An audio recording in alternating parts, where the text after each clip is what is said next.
A gente vai agora tratar das questões políticas aqui, mas especialmente essa novidade, né, dessa receita de gerar incertezas de Donald Trump.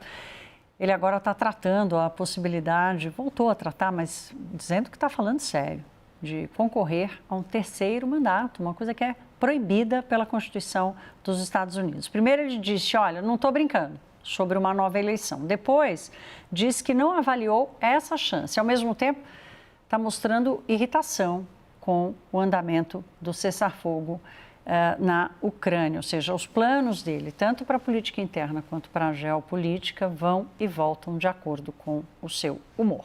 Vamos ver. O republicano disse que existem métodos para ele ser reeleito e que não está brincando com a possibilidade. Mas a Constituição americana impede que uma pessoa seja eleita presidente mais de 2 vezes. Para obter um terceiro mandato, Trump teria que alterar a Carta Magna americana.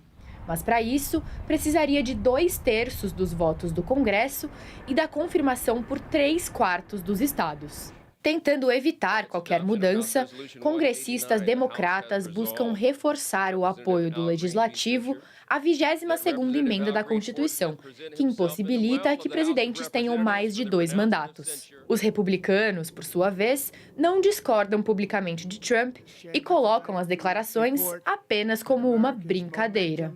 A porta-voz da Casa Branca, Karoline Leavitt, endossou o discurso do partido. You guys continue to ask the president this question about a third term, and then he answers honestly and candidly with a smile, and then everybody here melts down about his answer. Trump também subiu o tom contra o presidente russo Vladimir Putin. O americano disse que estava irritado com a postura de Putin sobre as negociações de paz na Ucrânia. Ele reforçou que vai impor tarifas contra o petróleo russo caso as conversas não avancem.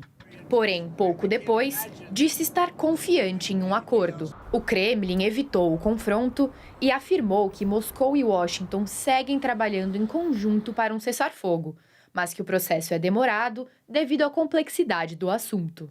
O governo russo disse que ambos seguem cooperando para reconstruir as relações bilaterais entre os países. Um novo telefonema entre Putin e Trump para discutir a questão não foi descartado, mas ainda não foi agendado. Tiago, quero começar por essa história do terceiro mandato. Interessante a reação da secretária de imprensa da Casa Branca, dizendo que os jornalistas colapsam quando ouvem a resposta de Trump. Quer dizer, faz sentido, né? Como assim, né? Ele vai querer fazer uma coisa que não está prevista na Constituição. O que você sente que é levado como uma coisa, um plano bastante realista de Trump aí em Washington? Olha, é algo que muita gente já especulava, já falava, e claro que é um método você falar algo e depois você alegar que era uma brincadeira. E aí você fala de novo e você alega que é uma brincadeira e você vai controlando o termômetro dessa forma. Na prática, na forma legal, o Trump ele teria inúmeras dificuldades, se não uma impossibilidade de conseguir mudar. Agora, existem outras formas, claro. Uma das formas é ele declarar um estado de emergência nacional, um estado de exceção, adiar as eleições e ir ficando. Ele poderia fazer isso, mas para isso você precisa criar uma narrativa, e se tem alguém que é muito bom disso, é o Trump. Então, eu vejo que isso ainda é muito cedo. Eu acho que existem inúmeras razões para se preocupar com isso, dada a forma como ele vem avançando em determinados temas no momento, mas eu tenho certeza que nem o Trump está convencido disso. É algo que ele vai avançando ao longo dos próximos anos, porque existem algumas métricas que ainda precisam ser colocadas no papel. E uma grande principal métrica vai ser as eleições do midterm, ou seja, as eleições legislativas do meio do mandato dele, que ele espera que confirme a maioria tanto na Câmara como no Senado. Aí a gente volta, se tiver um problema inflacionário, se tiver um problema de recessão, existe uma possibilidade dos democratas recuperarem ou a Câmara ou o Senado. E fazendo isso, o objetivo dele para ter um terceiro mandato dilui ainda mais. Lorival, o Thiago trouxe aqui um caminho que é decretar estado de emergência, quer dizer, que parece uma coisa extremamente radical, né? Mas há também outras discussões ali, como dar uma enganadinha, assim, na eleição? É assim, é porque a 22ª emenda da Constituição diz que nenhuma pessoa pode se eleger mais de 2 vezes presidente. E a 12ª emenda diz que uma pessoa que for inelegível para presidente não pode se candidatar a vice. Então, parece que a coisa está cercada, né? Mas, por incrível que pareça, tem alguns trumpistas que estão argumentando que ele é inelegível para presidente, mas ele não vai se candidatar a presidente, portanto, ele não é inelegível e ele vai ser o vice na chapa do J.D. Vance, aí o J.D. Vance renuncia e ele entra. Eu sei que parece... né, um roteiro de filme, um sofisma de mal construído, né? Sim. Mas esse está sendo um dos debates nos Estados Unidos. Agora, se ele decreta estado de exceção, lei marcial, coisa assim, a Constituição americana não prevê a possibilidade de o presidente, nesses casos e nenhum outro caso, adiar a eleição. Só o Congresso pode adiar a eleição. E aí, para o Congresso fazer isso, o Trump tem que ter maioria no Congresso, né? E a eleição de meio de mandato, que é no ano que vem, tradicionalmente dá vitória à oposição. E da forma como o Trump está gerindo a economia, é provável que, se tudo continuar assim, vai ser um landslide, né? Uma avalanche, uma derrota flagrosa dos republicanos. E tem mais, nem na Segunda Guerra Mundial, nem na pandemia, foram adiadas as eleições. A cada 4 anos, é até bonito de ver, né? A cada 4 anos, ou é reeleito para mais um mandato, ou há um novo presidente eleito nos Estados Unidos. Poucos países têm um histórico tão regular. A Colômbia também tem, assim. O Uribe fez por 2, ampliou, mas depois voltou e tal. Mas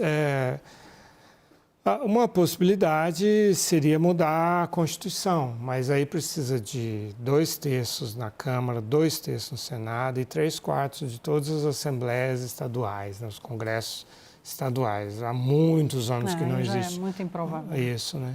Então, o receio é de que ele... Porque se você olhar estritamente falando, quem que enforce as decisões da Suprema Corte? Quem que obriga o cumprimento da Constituição americana?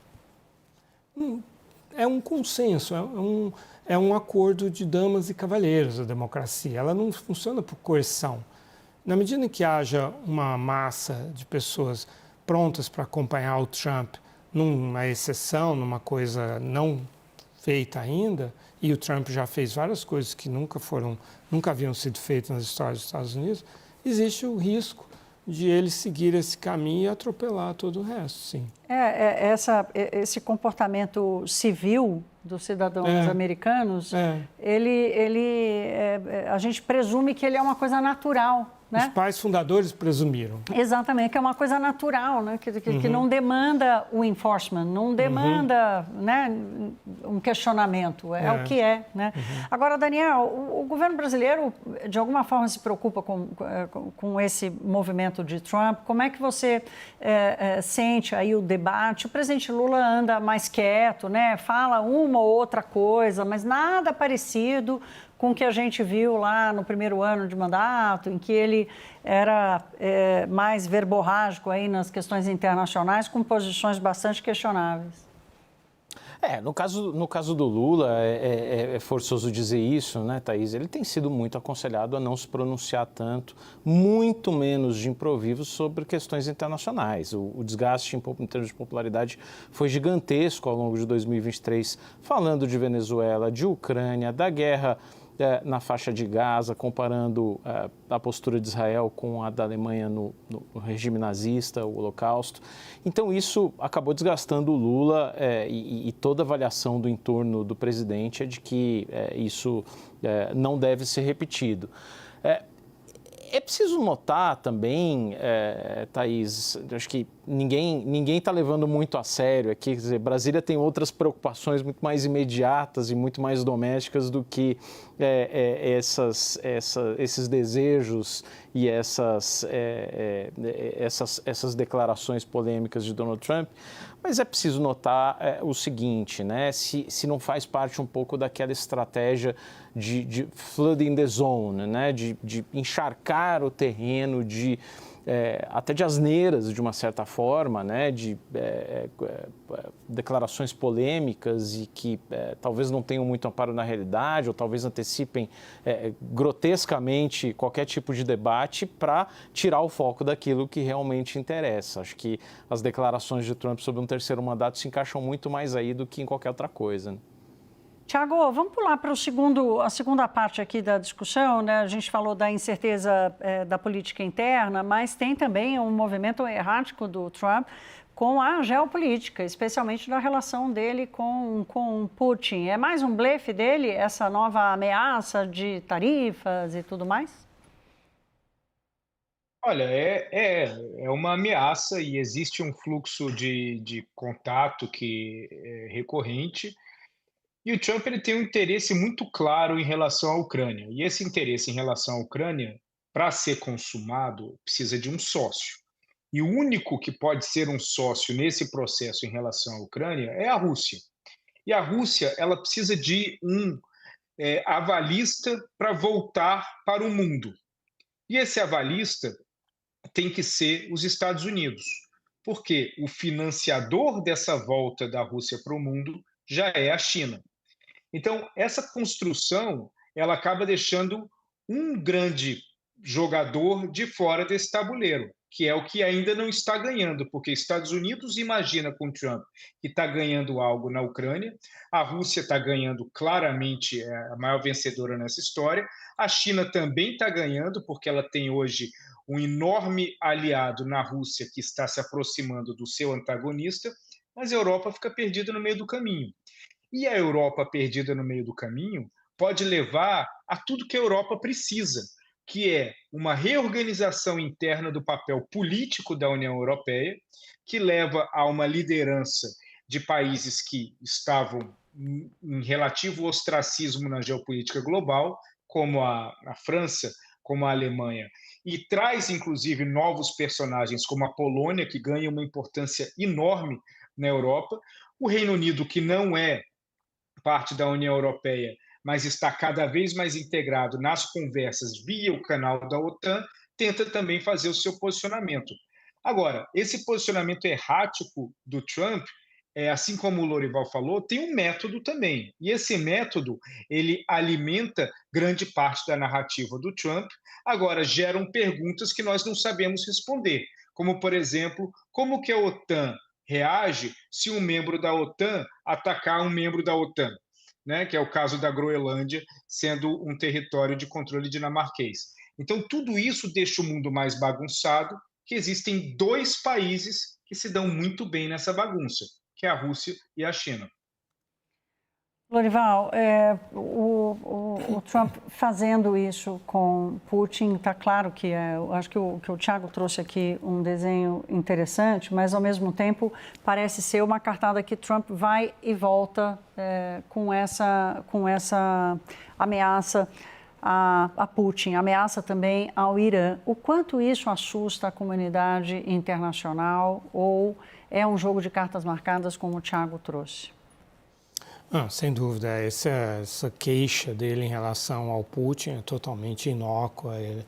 Ele mesmo relativizou o que ele estava dizendo assim, se é que eu estou certo, se é que realmente ele está rejeitando o cessar-fogo, ele já coloca em dúvida, ele tem uma dificuldade visceral em contrariar o Putin, ele tem uma verdadeira admiração e afinidade pelo Putin e antes dele pela própria União Soviética. Isso é uma história de várias décadas do Trump. Em relação ao Irã, já é algo um pouco mais sério, porque de fato ele tem um interesse em demonstrar um apoio incondicional a Israel, né? Isso no eleitorado dele tem uma ressonância importante.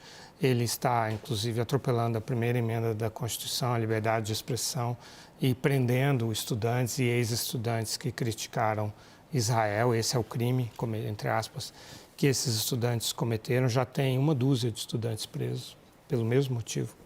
Isso não tem precedentes nos Estados Unidos, depois do macartismo, pelo menos, né, que foi uma política de perseguição aos supostos comunistas. Né? Agora, a possibilidade, ele em princípio ele não desejaria um engajamento direto em guerra, né? Isso é uma marca registrada do Trump, é se desengajar, isso é parte também da plataforma política dele. Então, vamos ver até que ponto. Ele pode fazer alguma ação pontual, cirúrgica, né? Como foi aquele ataque que matou um general iraniano no primeiro mandato do Trump, que teve enorme repercussão, né? Mas não se engajar numa guerra, criar uma nova frente de guerra, isso é bastante improvável.